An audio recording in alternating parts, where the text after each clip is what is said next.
বুঝলাম না বুঝে করেছে, বিষয়টা বোঝে নেনি, এই যে আইনটা যেটা হয়েছে এটা বোঝে নেনি, বা কেউ বা কারা ইন্ধন দিয়ে এটা মানে করিয়েছেন।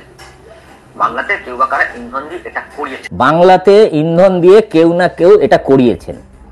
মুশকিলটা হচ্ছে এটা বাংলাতে হয়নি, বাংলাতে শুধু হয়নি, সারা ভারতবর্ষে হয়েছে। কিন্তু যেহেতু শফিকুল ইসলাম বিজেপির দালাল, বাংলাকে সবসময় নিচে দেখাতে হবে, অতএব বাংলা যে সমস্ত ড্রাইভাররা এটা আন্দোলনটা করেছেন কয়েকটি জায়গায়, সেই জন্য এটাকে ইন্ধন দিয়েছে কে দিতে পারে?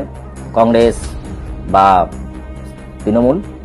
অতএব প্রত্যেকটা ঘটনার পেছনে তৃণমূলের ভূত দেখাটাই স্বাভাবিক।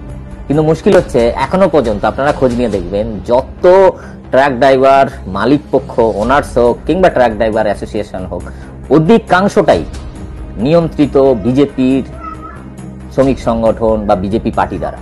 তাহলে এই আন্দোলনটা তারা কেন করতে গেলেন? প্রত্যেকটা গাড়িতে সেই হিংস্র হনুমানের ছবি, গেরুয়া ঝান্ডা লাগানো, সারাক্ষণ ডিজে বক্সে সাউন্ড সিস্টেমে ওই জয় শ্রীরাম গান চলছে।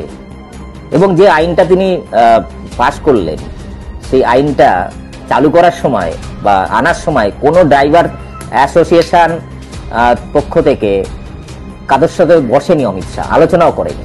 আলোচনা না করে ভট করে একটা আইন, মানে তিনি কি ট্রাক ড্রাইভার বিশেষজ্ঞ হয়ে গেছেন? মানে মোদি অমিত শাহ হচ্ছে সব ব্যাপারে বিশেষজ্ঞ।